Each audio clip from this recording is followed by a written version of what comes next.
ganhasse, eu pagaria a minha dívida. E ainda me sobraria algum dinheiro. Vendi uma parte da droga e a outra parte eu usei. A minha dívida com os caras se tornou muito maior. O meu plano era pegar o Max e usar esse dinheiro para fugir dali, para outra cidade. Comentei esse fato com um amigo de confiança, que também era o meu vizinho. Ele se chamava Ramon. O Ramon comentou com a sua namorada, a Suzane. Ela, a troco de nada, falou para o dono da biqueira. Ele se chamava Wilson. E logo, esse Wilson mandou 4 caras atrás de mim, para me matar. Era noite, e nesse dia eu estava em um bar. E logo eu fui abordado por um dos caras que iria me matar. Ele se chamava Elielton. Ele estava com a arma por baixo da camisa. Ele mandou eu sair do bar e segui ele. E assim eu fiz, mesmo sabendo que eu morreria aquela noite. E realmente morri naquela noite. Mas morri por dentro. E assim que saí do bar, na mira da arma, avistei 2 motos lá fora. Em uma havia 2 homens que trabalhavam para o Wilson. E na outra estava outro homem, que também era um dos homens do Wilson. O desgraçado enviou 4 caras para me matar. Esses homens viraram para mim e disse que queria apenas conversar. Sem pensar 2 vezes, eu saí correndo dali. Eles me seguiram de moto. Porém, eu corria como nunca corri em toda a minha vida. Entrei em alguns becos e pulei alguns muros de umas casas abandonadas, até chegar em casa. Max estava na porta de casa. Assim que entrei, eu o chamei.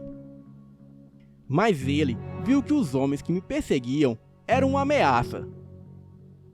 E assim que aqueles homens arrombaram o meu portão e apontaram a arma para mim, o Max, nesse momento que sempre foi um cachorro dócil, se mostrou totalmente dominado pela fúria e atacou os homens.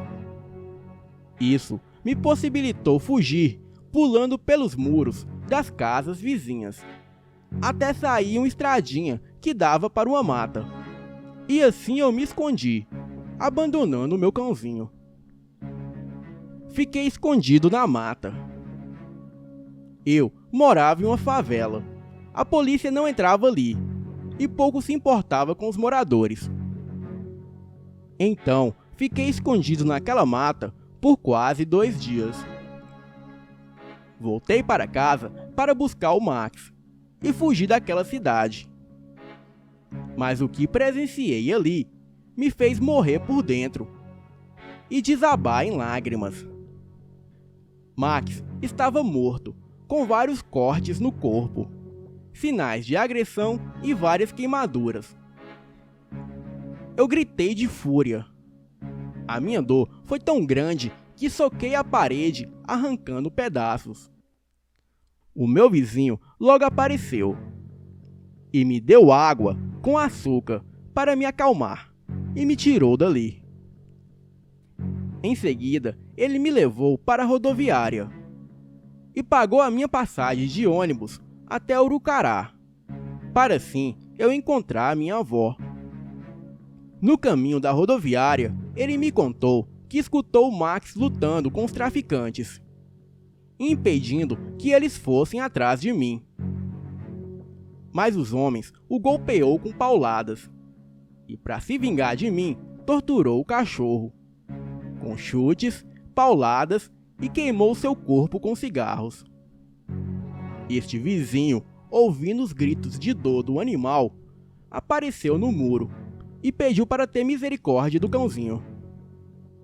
Porém, os caras apontaram a arma para ele e o mandou calar a boca e entrar para dentro. Senão, seria ele ali no lugar do cachorro. Entrei no ônibus e desabei em lágrimas durante todo o caminho. Meu único amigo de verdade estava morto. Era um ser puro e inocente, e foi morto por pessoas que não deveriam viver. Neste momento, eu já me decidi o que fazer. Enviaria cada um dos responsáveis para o inferno. Nem se tivesse que vender a minha alma para o diabo. Pensei bem no assunto durante os 800 quilômetros de Juruá até Urucará. Vocês conhecem as viagens dentro do Amazonas. Além de levar muito tempo até o destino final, sempre tem que fazer baldeações em outras cidades. E boa parte do percurso tem que ser feito de balsa, pois não há estradas.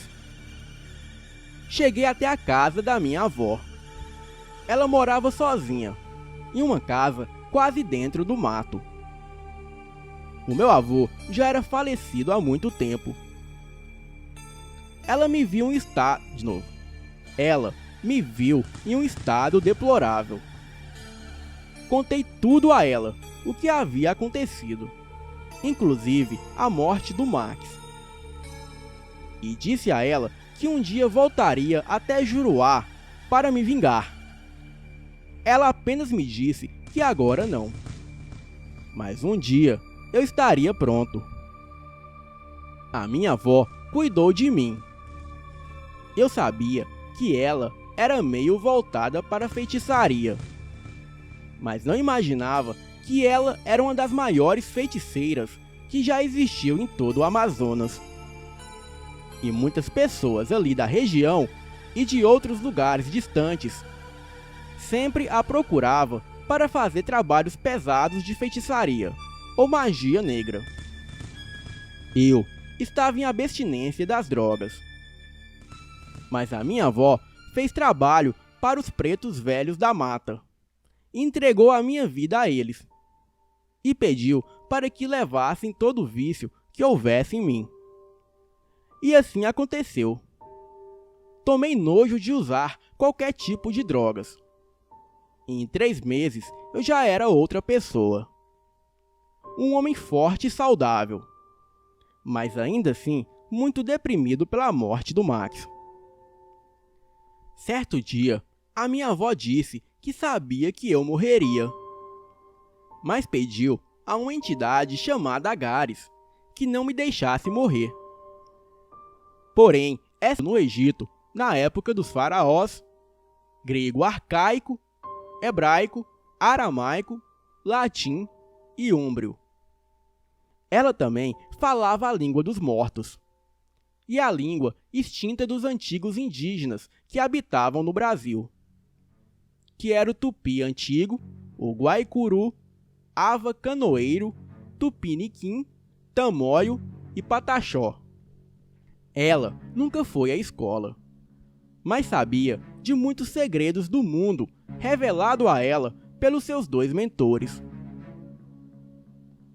Um deles era Paimon, um demônio da mitologia cristã, e Antu, um demônio feminino da antiga Suméria. Ela se projetava para o astral e aprendia as línguas mortas enquanto dormia, e vários outros segredos do mundo. Enfim, o meu último processo do ritual era encarar a lua cheia durante 7 luas. O objetivo era me concentrar no brilho da lua e expor para fora toda a minha fúria. Isso para mim era fácil. Eu sempre me lembrava daqueles vagabundos matando o Max, e a minha fúria me dominava. Eu não mudava de aparência até então, mas uma força fora do comum me dominava. Conseguia com muita facilidade arrancar uma árvore pequena do chão. Era como se todos os músculos do meu corpo se exercitassem, provocando uma força absurda.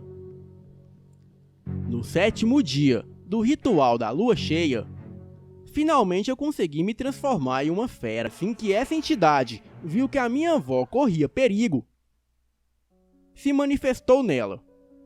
E a minha avó, apenas com um toque na minha cabeça, me fez desmaiar. E assim eu voltei a si. A parte final do ritual foi a proteção e resistência. Na última lua cheia, a minha avó me enterrou na mata. Fiquei apenas com a minha cabeça para o lado de fora da terra. Ela disse para mim não ter medo, pois nenhum animal selvagem ou peçonhento se aproximaria de mim. Fiquei ali sozinho, enterrado naquele buraco. E tarde da noite, notei que uma sombra de um espectro saía da mata e se aproximava. Aquilo veio sorrateiramente em minha direção. E assim, aquela sombra entrou dentro da cabeça, pois ainda não era a hora certa. Em seguida, eu saí dali e fui até a mata onde havia enterrado o Max. E fiquei lá por horas, chorando sobre o seu pequeno túmulo. Em seguida, uma moto chegou. Era o Elielton e um dos homens responsáveis pela morte do Max. Eles largaram a moto e vieram atrás de mim. Mas assim que os avistei, saí andando para dentro da mata. E em seguida, os dois vieram correndo atrás de mim. Eles se aproximaram me chamando. Fiquei de costa e eles atiraram várias vezes. Senti muita dor com os tiros e caí de joelhos no chão. Em seguida me levantei e foi aí que as risadas deles se transformaram em gritos de pavor. Primeiro, eu peguei o cara que estava com o Elielton. Gravei a minha mão dentro de sua barriga e puxei o seu intestino para fora. O Elielton subiu na moto e correu pela estradinha de terra.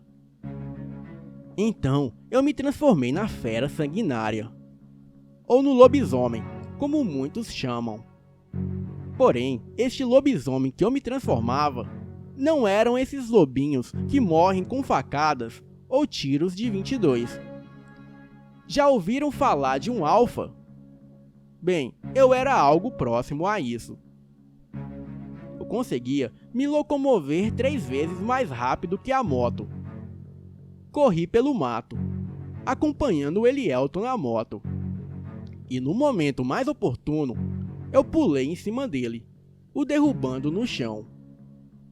Ele caiu desacordado de tanto medo. Então, eu arranquei a sua perna esquerda com a boca. E ele acordou gritando, enquanto eu devorava a sua perna. Ele tentou se arrastar pelo chão. Eu caminhei até ele e disse com uma voz demoníaca: Isso é pelo que você fez com Max. Não sei se existe outros lobisomens como eu, mas lobisomens que se transformam por meio de magia pesada são conscientes e podem conversar com uma voz aterradora, que é natural da criatura, ou do demônio que age em seu corpo.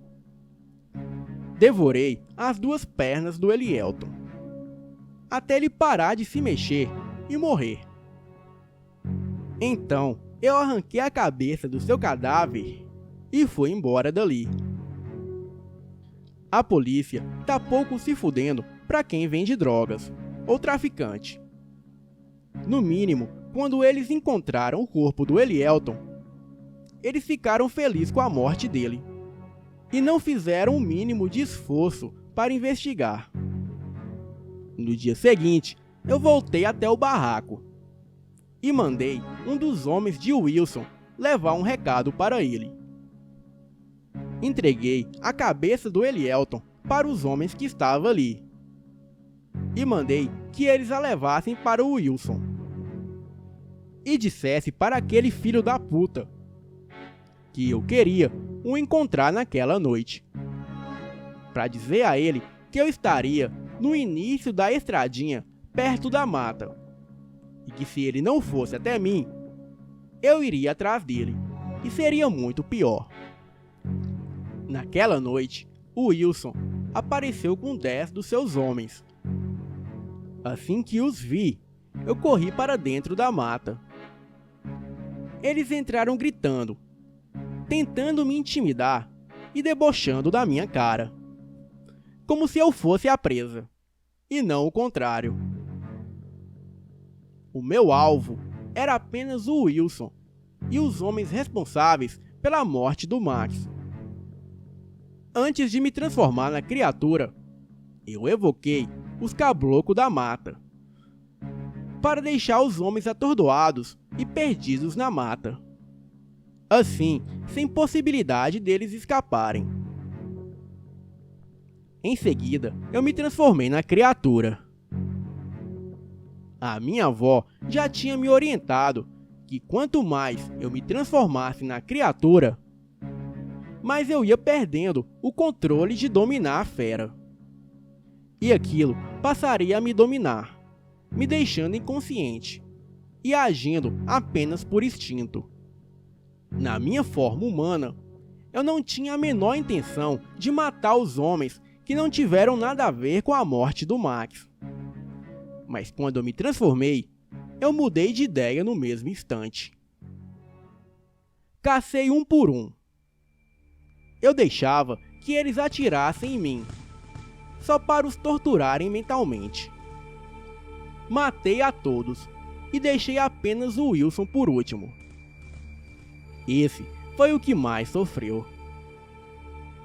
Eu o persegui por quase 2 horas, enquanto sussurrava pela mata, dizendo que o mataria. Eu podia matá-lo a qualquer momento. Porém, quando estamos no estado de fera, gostamos de brincar com a vítima, o torturando mentalmente e depois fisicamente. E quanto mais o Wilson pedia para morrer, maior era o meu desejo de o deixar vivo sofrendo. Durante quase toda a madrugada, eu o atacava e depois recuava para ele poder correr e eu persegui novamente.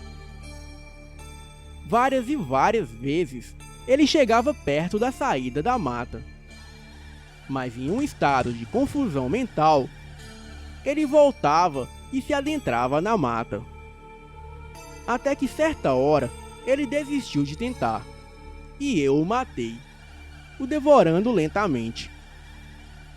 Assim que o sol nasceu, eu voltei à forma de humano e vomitei todos os pedaços daquelas pessoas que matei e devorei. Vomitei absurdamente muito. Assim que me recuperei, eu fui até o túmulo do meu cãozinho e me despedi pela última vez. E disse que estava feito. E todos pagaram com a vida. Fui embora para sempre de Juruá. E nunca mais voltei a me transformar na fera. Conheci várias pessoas que já fizeram maldade com animais. E todos eles tiveram um final ruim. Era uma doença terminal ou morriam de forma trágica. E com o tempo eu acabei percebendo que realmente a vingança pertence ao Deus cristão. Toda a maldade que as pessoas fazem com crianças ou animais que são seres inocentes, essas pessoas pagam da pior forma.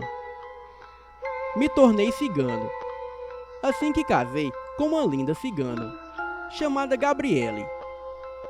Hoje tenho 2 filhos, e desde pequenos eu os ensino a respeitar as matas e amar os animais. Boa noite.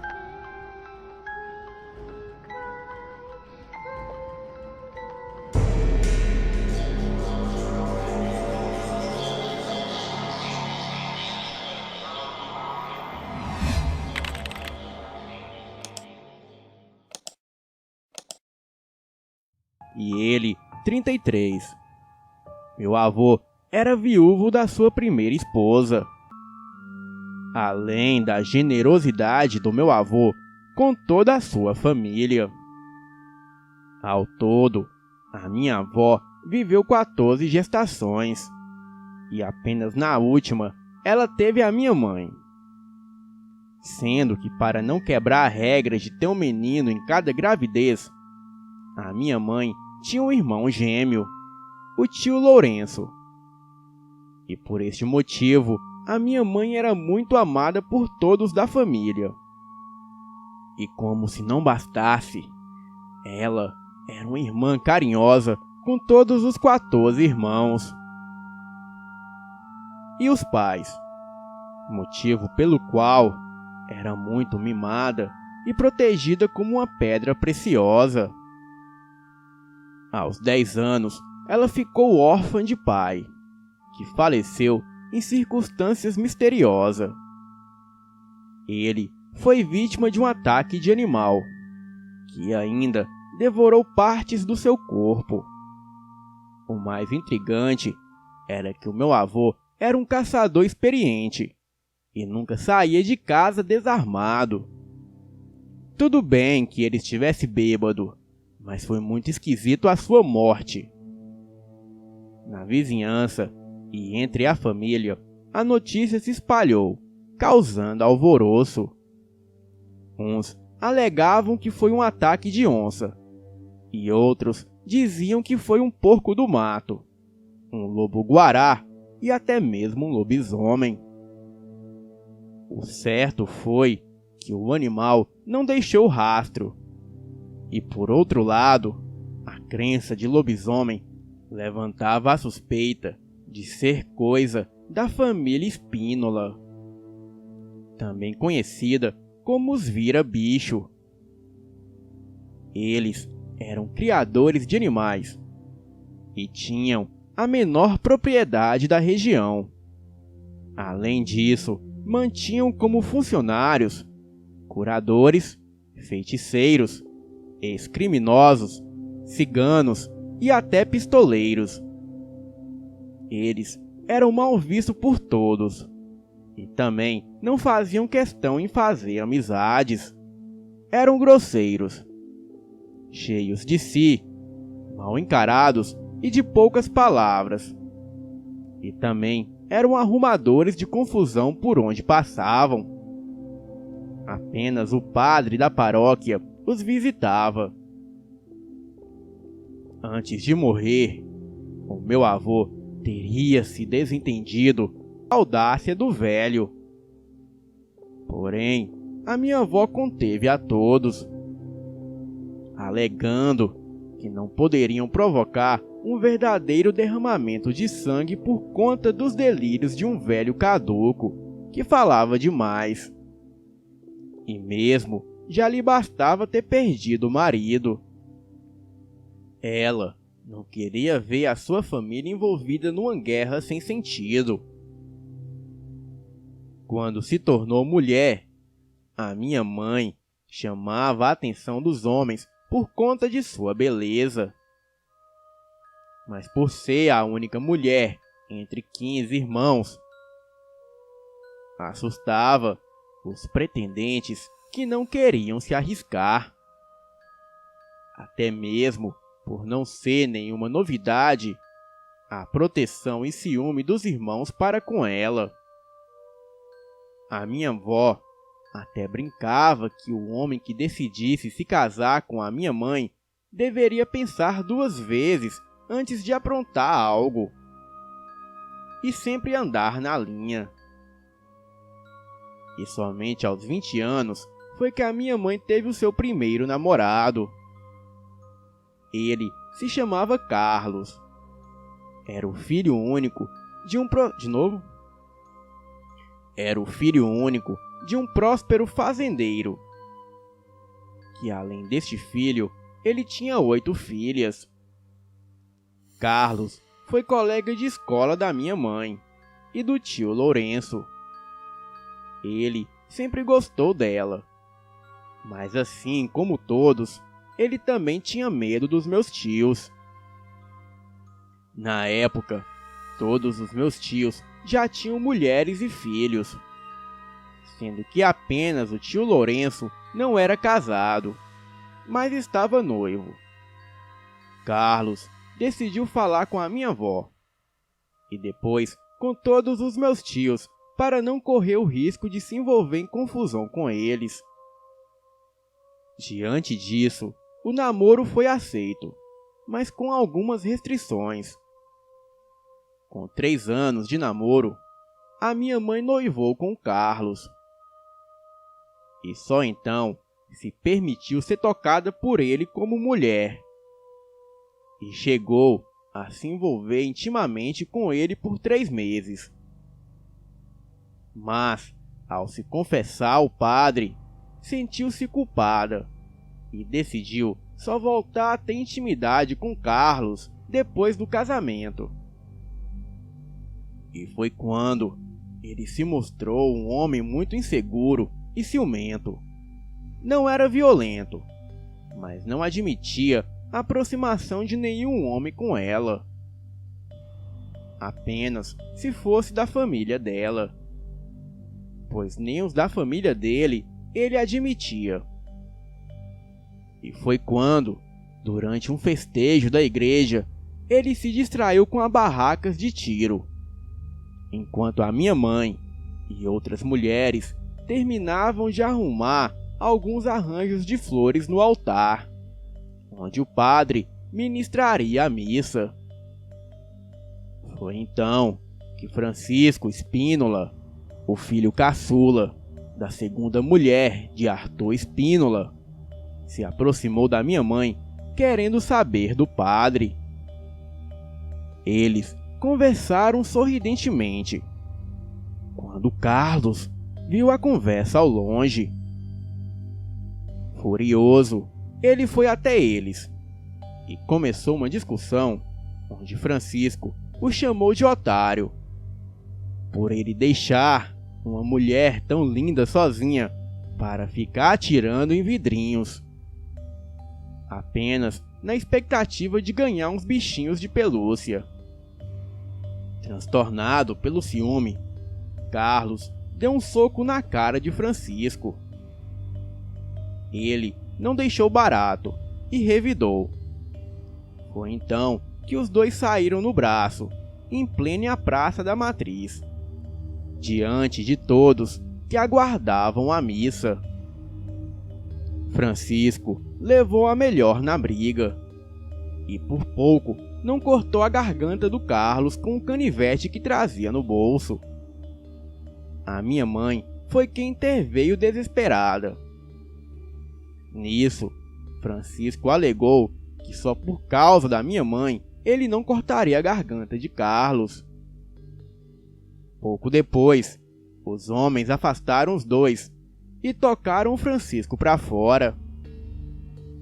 Mas não antes do padre prometer que iria à propriedade dos Spínolas no dia seguinte, para abençoar as novas crias de porco.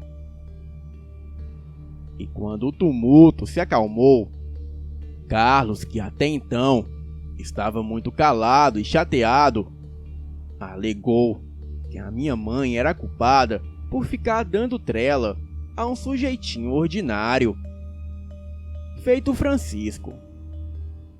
Nisso, ele alegou que estava cansado de bancar o ridículo e saiu a deixando sozinha no festejo. Ela ainda tentou conversar, mas ele estava muito chateado.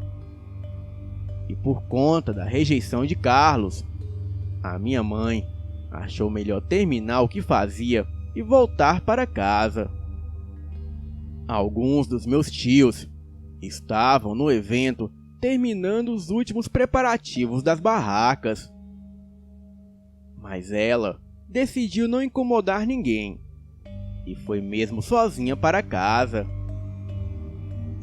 Até mesmo porque o luar estava lindo. A noite não estava escura e o lugar era muito tranquilo. A minha mãe pegou a sua bicicleta e saiu do festejo sem chamar a atenção de ninguém. Ela já estava próximo da propriedade da família quando foi surpreendida e atacada por um animal. Desesperada, ela tentou se livrar da fera que avançou sobre ela, a derrubando da bicicleta e a arrastando para a mata. O desespero foi tão grande que ela acabou perdendo a consciência. Quando deu por conta de si, estava completamente despida na beira do rio. Havia hematomas e mordidas em seu abdômen, braços e pernas. E como se não bastasse, ela percebeu que foi violentada sexualmente. Desnorteada e perplexa, ela limpou-se no rio, pegou o que sobrou de suas roupas e passou em volta da cintura e dos seios. A essa altura, tanto os meus tios quanto Carlos já a procuravam desesperados. Uma vez que somente a bicicleta foi encontrada na estrada.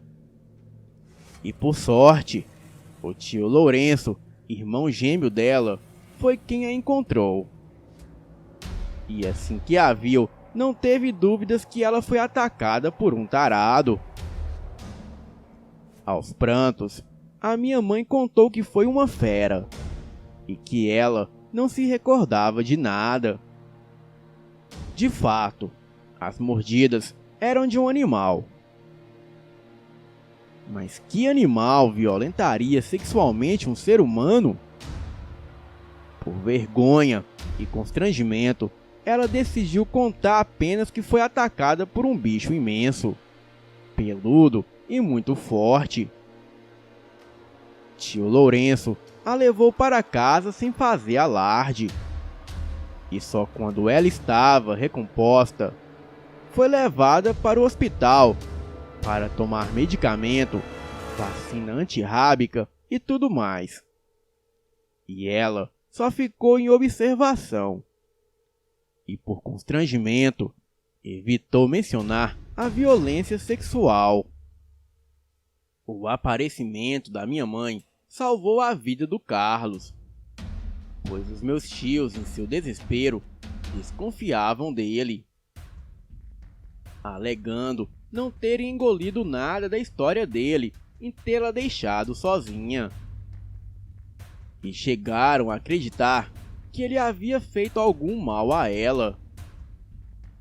E já cogitavam escolher um dentre eles para baixar a porrada nele,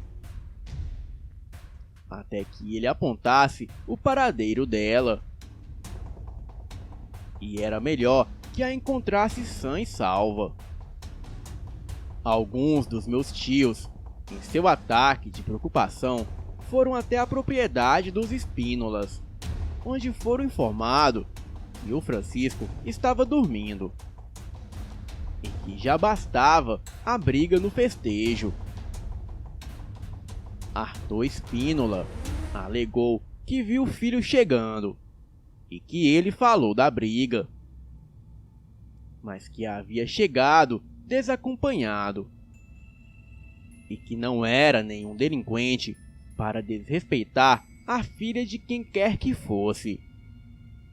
E os meus tios foram expulsos da propriedade dos vira-bichos e alertados a nunca mais invadir a fazenda deles. Porém, não haveria qualquer ressentimento daquela vez, pois era compreensivo o desespero pelo desaparecimento da irmã. E para evitar especulações, a minha família decidiu superar aquela história. O que o povo do vilarejo ficou sabendo foi que a minha mãe foi atacada pela fera misteriosa da noite, mas que teve muita sorte, pois conseguiu escapar. Carlos, sentindo-se culpado, pediu perdão a ela. A minha mãe ficou distante com ele, apesar de tê-lo perdoado. E depois disso, ela não queria mais sair de casa e nem ver ninguém. e até mesmo de Carlos, ela estava fugindo. E ele foi aconselhado a se reaproximar com calma. A partir de então, os meus tios decidiram que a minha mãe não sairia de casa sem uma arma. E até ensinaram ela a atirar. O padre foi visitá-la para apoiá-la e fazer entender que o pior já havia passado. No entanto, o que ninguém esperava foi que 2 meses depois do ataque, a minha mãe descobriu que estava grávida. E diante disso, os meus tios resolveram dar uma prensa no Carlos. Isso sem que a minha mãe soubesse. E quando soube, ela de fato confessou que o Carlos já havia feito ela mulher. Mas isso aconteceu meses antes dela ter engravidado. E confessou que Carlos não poderia ser o pai. No entanto, ela nunca o traiu. Mas desconfiava que foi vítima de um desavergonhado enquanto estava desacordada pelo ataque da fera. Carlos alegou não se importar com o que havia acontecido e que se casaria com ela assim que ela se livrasse do filho do covarde que a violentou. Surpreendentemente, a minha mãe alegou que o bebê não tinha culpa e que jamais tiraria a vida de um inocente, principalmente este inocente sendo um filho dela. E nisso, o casal se desentendeu. Carlos alegou que ela gostou do que aconteceu e a acusou de ser mentirosa e tê-lo traído sim. Nisso, os dois brigaram feio. A atitude da minha mãe diante dos fatos dividia opiniões. Alguns tios concordaram com Carlos e outros compartilhavam da opinião da minha avó que a minha mãe era quem deveria decidir. O certo foi que Carlos e a minha mãe se romperam. Bem, o tempo passou e há 8 meses de gestação, a minha mãe entrou em trabalho de parto. E para a surpresa de todos, ela deu à luz a gêmeos. Eram 2 meninos, a quem ela mesma pôs o nome de Jardel e Jadson. E com o nascimento do Jardel e Jadson, até o coração mais duro entre os meus tios se amoleceu. A minha avó fez uma pulseirinha com os nossos nomes e colocou em nossos bracinhos para nos distinguir. A parteira trouxe consigo uma acompanhante que a ajudaria a cuidar da minha mãe durante a quarentena, conforme o costume do interior. A minha mãe ficou isolada no quartinho do quintal, pois não poderia pegar sereno e ficar transitando pela casa. O abdômen deveria ser apertado com um pano para não ficar dilatado. Sua alimentação seria cães de galinha para produzir bastante leite e dar conta de amamentar os 2 bebês esfomeados. Banho era uma vez ao dia. E a cabeça protegida por panos. E nada de pegar sol. E visitas só a partir de 1 mês. E isso depois que o padre batizasse os recém-nascidos em casa. O padre estava muito orgulhoso da atitude da minha mãe, uma vez que ela escolheu a vida de 2 inocentes a cometer um aborto, mesmo que isso tenha custado seu noivado e o projeto de vida ao lado do Carlos. Carlos ficou tão desgostoso da decisão da minha mãe que se mudou para a capital.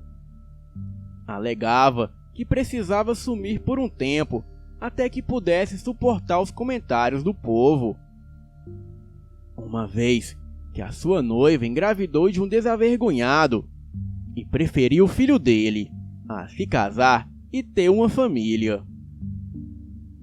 Contudo, o sofrimento da minha mãe ainda não havia acabado.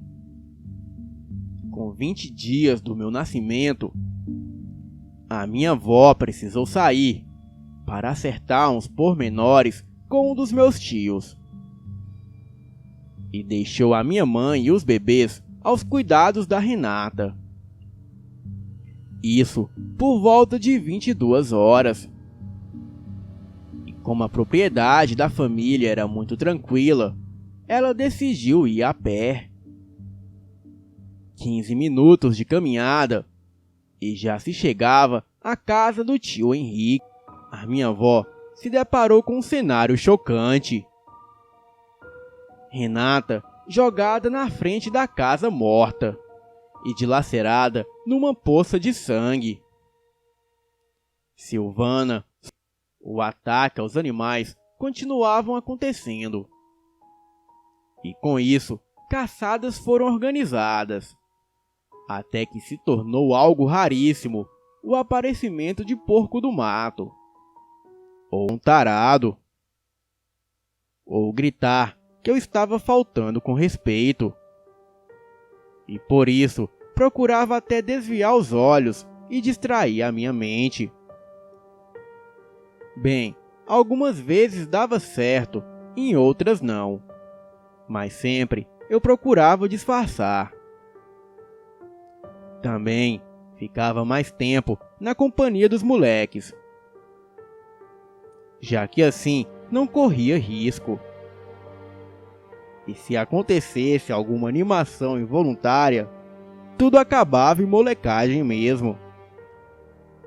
E foi neste período que os tios adoravam me chamar para trabalhar com eles. O chato era que até as esposas de alguns primos ficavam me dando olhadas, ou de conversinha fiada, dando a entender que não fugiriam da raia caso eu quisesse. Bem, aquilo me deixava péssimo. E é lógico que eu ignorava, pois respeitava todos os membros da família e não participaria de uma humilhação dessas a nenhum parente. Mas não dizia nada para não ser pivô de confusão. Fora do trabalho, tinha uma turma de amigo que adorava fazer molecagem no rio, ou subir em árvores para colher as frutas da estação. Eu era o que mais subia em árvores e gostava de cumprir desafios de resistência. E no rio, eu adorava treinar mortais e apostar quem nadava mais rápido. Os moleques viviam dizendo que eu só podia comer espinafre escondido deles. Eu evitava me meter em brigas, mas quando necessário, encarava moleques até mais velhos e não levava a pior. E os meus amigos até brincavam, dizendo que durante uma briga eu parecia possuído pelo demônio. Contudo, a minha avó detestava saber de notícias que eu estava metido em brigas. E para evitar desgostos a ela, eu fugia de confusão. Acordava de madrugada, botava o meu tênis e praticava Cooper pela propriedade da família. Subia em árvores e ficava me exercitando de olho nos bichos do mato. E às vezes sentia uma fúria tão grande e uma energia tão louca que até chorava sozinho na beira do rio. Não entendia o que realmente acontecia comigo. Neste período, eu fiz uma coisa muito feia. Comecei a me envolver com animais, como cabras e jumentas. Mas foi quando experimentei algo como cadelas que achei mais fascinante. Eu comprava gel lubrificante para não machucar as coitadas e fazia com todo cuidado. Mas aquilo não aconteceu por muito tempo. Procurei o autocontrole na meditação por conta própria. Eu tinha um amigo de infância chamado Damião, que até os 13 anos era muito chegado de todos. Mas do nada, ele se afastou de mim, ficando muito diferente. E mal saía de casa. Não falava com mais ninguém e até fugia dos encontros casuais na rua. Foi quando soube que ele havia se assumido gay. Fiquei surpreso com aquilo e não entendia como era possível. O cara nunca deu sinal de nada. E de repente, aparece um boato dele ter se envolvido com outro moleque.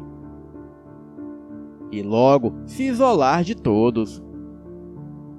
Decidi então me reaproximar do Damião, mas sem maldade. Queria apenas resgatar a nossa amizade, independente de qualquer coisa.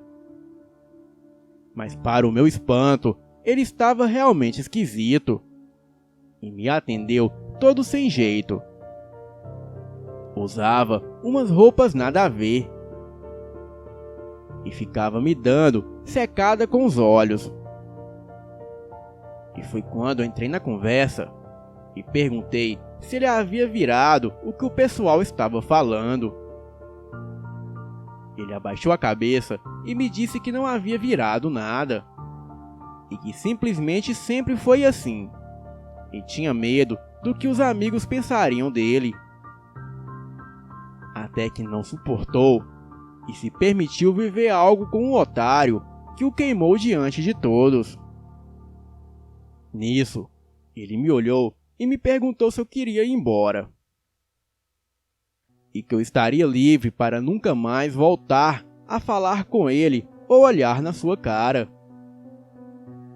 Eu aleguei que não era aquele tipo de amigo e que não me importava se ele gostava de menino ou de menina, e que eu só queria o meu amigo de volta. Damião ficou surpreso com a minha atitude e começou a chorar. Disse que de todos os amigos que ele teve, jamais imaginou que eu poderia ser o mais compreensível, uma vez que sempre me julgou mais durão e sério. Ele me lembrou da minha mania de viver resolvendo as coisas na briga e de eu ser meio irritado para muitas coisas. Nisso, comecei a sorrir e disse que uma coisa não tinha nada a ver com outra e que respeitar a individualidade de cada um não é um favor, e sim obrigação. Perguntei se o videogame dele ainda estava prestando e passamos uma boa parte do tempo jogando. E quando a mãe dele chegou e me viu na sala da casa dela, ela ficou muito animada e me tratou muito bem. E quando eu saí de lá, ela me chamou e me agradeceu, pois disse que o Damião andava muito triste e se isolava de todos, e que no fundo ela também estava sofrendo. Eu comentei que a minha amizade pelo Damião era sagrada e que, independente de qualquer coisa, eu permaneceria ao seu lado. E depois disso, eu reuni a galera para uma conversa. Relembrei a todos da nossa amizade de infância com o Damião e da falsidade da galera com ele, pois antes todos se diziam o maior amigo dele. Aí vem um moleque idiota e queima a imagem do cara, e os amigos dele se afastam e ficam nos cantos comentando dele. Perguntei se aquilo era ser amigo de verdade. E os lembrei que os verdadeiros amigos não classificam ou excluem, mas acolhem e apoiam nas horas difíceis. Nisso, os moleques se tocaram da bobagem que fizeram ao cortar os laços de amizade com o Damião. E passamos a andar com ele novamente. Apesar das críticas de alguns parentes e conhecidos. E até o moleque sem noção, que gostava de falar dele, parou com a palhaçada. Isso depois que eu dei uma surra nele. Eu percebi que fazer o bem me ajudava a não pensar em tanta bobagem. Porém, descobri que as sensações e mudanças que se apoderavam do meu ser sabia me sabotar. E com uma semana que o Damião colava com nós, inventamos de pegar fruta na mata. Ele e mais 5 amigos e eu. E foi quando me peguei pensando na sexualidade do Damião. Reparei no traseiro dele e não parava de pensar na facilidade que ele caiu na conversa do moleque otário. E me perguntava se não seria interessante em ter algo como ele. E assim que me dei conta daquele pensamento, senti um repúdio imenso e até vergonha de mim mesmo. Pois nunca havia pensado numa idiotice daquela. E jamais daria corda a uma loucura daquela. Olhei para o Damião brincando na maior inocência e sem sentir muita culpa. Entretanto, uma nova sensação se fez presente e dessa vez me deixou em alerta total. Senti como se estivesse sendo observado e discretamente procurava o que estava à nossa espreita. Lembrando que quando nasci, a minha mãe tinha 24 anos. A proibição da minha avó em deixar eu participar da caçada me deixou muito indignado. Mas eu sentia que a raiva que me tomava ultrapassava a decisão dela. Não era algo que ela havia provocado, mas algo que existia em mim e se manifestava. Mas para não desobedecê-la, eu procurei ir para o meu quarto. E foi então que os meus desejos libidinosos afloraram inexplicavelmente. Tentando abarcar aquela sede insaciável, eu me toquei, mas de nada adiantou. Só me deixou mais cheio de desejo. Muito. Aleguei que também a amava. E depois do jantar, regressei para o meu quarto. E pela primeira vez, não parava de pensar no que havia vivido com Damião naquela noite. Daquela vez, havia ido longe demais. E nunca imaginei que um dia procuraria o Damião pedindo favores sexuais. Mas sendo fraco comigo mesmo e menos dramático e vaidoso, o que aconteceu não havia sido um bicho de 7 cabeças. E também não foi ruim. E muito menos me fez deixar de gostar de mulheres. Ou ativou algum desejo no meu brioco. Apenas foi uma experiência inusitada. Se bem que a sensação que eu tive não ficou devendo em nada a que eu sentia com garotas. Só foi meio embaraçoso. A única certeza que eu tive foi que se o Damião fosse uma mulher, eu não permitiria que ele escapasse da minha vida. E naquela guerra de pensamentos, eu acabei dormindo. Durante a madrugada, acordei e não consegui mais dormir. E foi quando decidi sair de casa. Não tinha mais aquela sensação de estar sendo observado.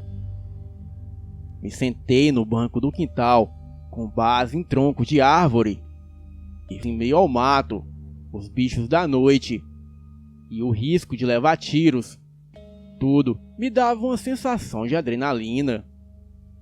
E foi quando eu percebi uma movimentação na mata.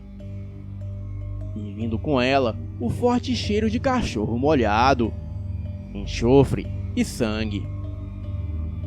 O que quer que fosse, passou quebrando um mato numa velocidade espantosa. Cheguei a levar um susto, mas decidi sair ao encalço da fera. O mais provável é que a fera havia despistado quem a caçava em bando. Contudo, todos os meus sentidos se focaram nela. Era como se eu pudesse sentir o calor da coisa e o rastro de sua temperatura no ambiente. Sentia claramente o cheiro e o rastro deixado por ela na mata. Eu corria, me voltando para trás, temendo ser confundido com a fera por algum caçador. Porém, pela velocidade do bicho, só se os homens estivessem de motocicleta para se manter no encalço. Havia risco de ataque de outros animais, como cobra, porco do mato, lobo-guará, onça, lacraias, escorpião, etc. Mas eu tinha certeza que alcançaria o que quer que fosse. E logo percebi que o bicho parecia seguir o caminho de um rio, que inclusive também passava pela propriedade da minha família. O que quer que fosse, não era um bicho comum.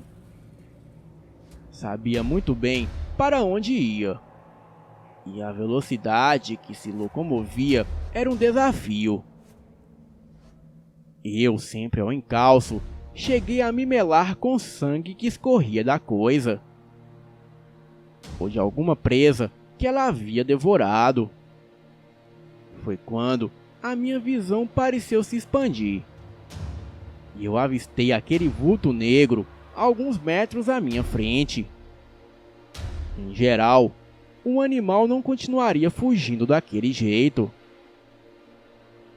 Mas aquela coisa corria para o rio. E logo me deparei com uma clareira. Porém, visualizei o bicho entrando na mata fechada. O cheiro dele era muito forte e realmente ficava no ar. E foi quando eu comecei a ouvir o barulho de água correndo. E em pouco tempo eu cheguei ao rio. O cheiro do animal estava forte. Porém, as suas pegadas acabaram no rio. Fiquei observando e notei que do rio ele não saiu, pois não havia rastro dele na outra margem. O barulho do rio, dos bichos e da madrugada era um grande desafio. Mas o cheiro do animal nunca esteve mais forte. Tinha certeza que ele estava. Cheguei a pensar que estava sonhando. O certo foi que entrei na coberta e fiquei inalando o cheiro daquele moleque, pois era como se fosse o meu próprio cheiro. Prefiro não dizer até onde o cheirei, mas foi uma experiência sem o menor sentido, mas viciante, pois nunca havia cheirado ninguém daquele jeito. Porém, para o meu espanto, eu ainda estava deitado com aquele moleque, quando um cara mais velho e vestido como um boiadeiro chegou e me perguntou até onde eu ia ficar reconhecendo o corpo do meu irmão. No ato, eu levei um grande susto e me afastei daquele moleque. Deduzi que aquele cara mal encarado era o pai dele. E muito sem jeito, eu insisti que era um homem de verdade e que não havia violado o filho dele. E que apenas não havia resistido à vontade de cheirá-lo. Ele comentou que sabia daquilo. e que isso não era raro entre irmãos lobisomens, uma vez que até os cachorros têm essa mania de se cheirarem. Ele aproximou-se do filho e, para minha vergonha, levantou a cueca que o vestia e ajeitou também a bermuda. Disse a ele que eu não era o que ele estava pensando, a entender melhor várias coisas que haviam acontecido comigo. E procurei pensar que o episódio que aconteceu com Damião e até a loucura que eu fiz cheirando cada parte do corpo do Jadson na época que ela apareceu grávida, ele não sabia que naquela noite os dois estariam um diante do outro para decidirem, não como meros humanos, mas como feras destinadas a lutar até que só um se mantivesse de pé. Nisso, os ciganos começaram com as suas rezas e rituais. Comecei a sentir o meu corpo esquentando e uma terrível dor em todo o corpo que me deixou até com dificuldades de respirar. A minha boca começou a salivar e eu me contorcia no chão. Minha mente pareceu meio entorpecida e eu sentia uma força estranha que parecia me rasgar de dentro para fora. Senti os meus ossos se quebrando e vários espasmos musculares. A dor era intensa e desesperadora. Por um momento, olhei para o Jadson, que também se contorcia e gritava de dor e agonia. Comecei a ter crises convulsivas e ainda vi o meu corpo se enchendo de pelos pretos. E foi naquele momento que todos os meus sentidos aumentaram. A dor se foi e a sensação de força era tremenda. Ainda vi Francisco se afastando com Arthur e os dois ciganos. Ouvi também eles gritando que aquilo era impossível. Como dois irmãos gêmeos poderiam se transformar em dois idênticos e ameaçadores crinos. O esperado era que um se tornasse hipo e o outro um glabo, que não duraria muito tempo em um combate direto. Ao me voltar ao Jadson, eu me deparei com uma fera espantosa. Porém, eu estava à altura do combate. Sentia toda a animalidade daquela forma percorrendo o meu corpo. E ambos rosnavam e babavam, tomados pela fúria. E nem mesmo os círculos criados pelos ciganos ou as correntes resistiam a nós. A sensação de poder e fúria eram enlouquecedoras. Naquele momento, nos aproximamos. O Arthur gritava para que duelássemos. Mas ao invés disso, lembro que nos aproximamos. E tudo no meu ser só repetia que o Jadson era o meu irmão. E que nós nunca pudemos ser irmãos de verdade. Nisso, ele rosnou para mim. E eu entendi que era como se ele perguntasse se deveríamos mesmo disputar quem era o verdadeiro macho alfa. Diante disso, dei um rosnado, dizendo que os espínolas que se fudessem, junto com as suas tradições. E que nós deveríamos mesmo era matar a fome que nos consumia. Era como se estivéssemos num sonho. Saímos da propriedade dos espínolas e nos metemos na mata. E surpreendentemente, eu entendia tudo o que ele queria me dizer. Falei que na propriedade dos Vidals não deveríamos mexer em nada. E também evitar carne humana. Fora isso, liberamos as nossas animalidades como nunca. Saímos rasgando e devorando porcos, carneiros e galinhas. E logo os caçadores estavam na nossa cola. Porém, eram muito lentos.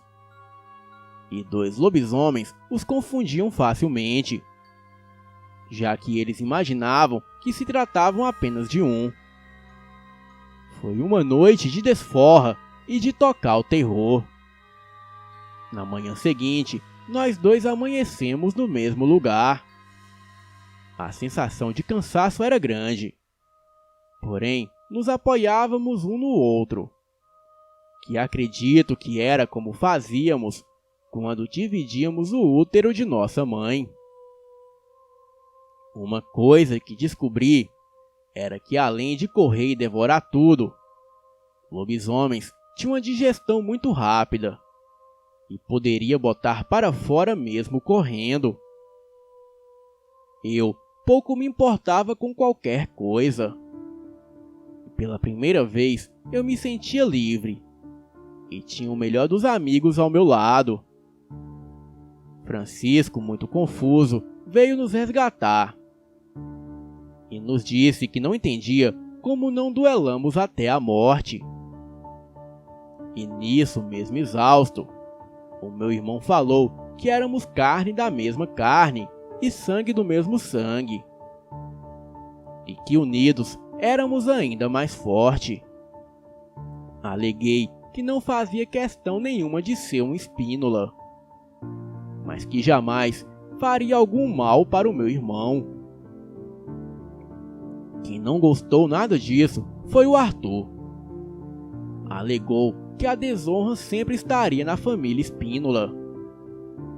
O meu pai, no entanto, alegou que não entendia aquilo também, mas que novos tempos requeriam novos comportamentos e aceitações novas. E ao chegar em casa, eu levei uma dura da minha avó. Mas tudo se acalmou quando disse que tinha uma surpresa. Bem, apresentei o Jadson a ela, e ela ficou muito emocionada. Contei que ele foi encontrado por Francisco Espínola, e como aquele pessoal era estranho e não tinha contato com ninguém, eles pensaram que o Jadson foi abandonado e o adotaram.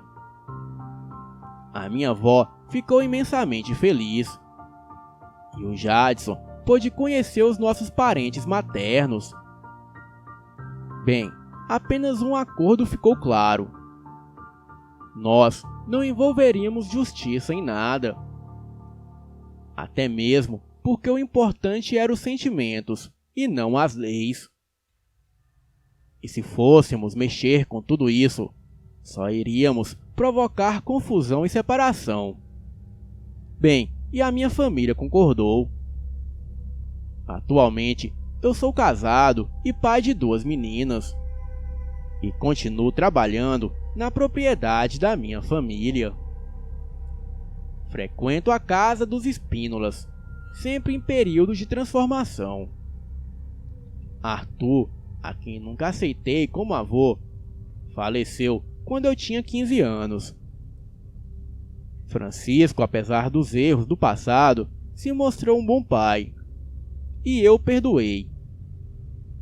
Jadson, conforme a tradição dos Espínolas, tem 2 belas esposas e pai de 4 moleques. Ele ajuda o Francisco a tocar os negócios da fazenda. Mas o importante é que ele é feliz. E continuamos colocando a nossa irmandade acima de qualquer desafio. Tanto que conseguimos aproximar a família Espínola da família Vidal. Sei que alguns vão me odiar pelo que vou dizer, mas continuo envolvido amorosamente com Damião e não pretendo deixá-lo.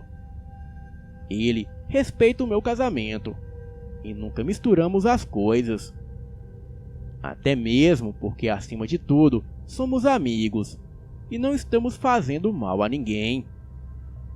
Desconfio que a minha esposa sabe, mas ela não se importa, até mesmo porque tenho gás suficiente para os dois. E procuro deixar evidente a ela que a amo muito e não pretendo deixá-la por nada neste mundo. E também digo o mesmo ao Damião. Boa noite.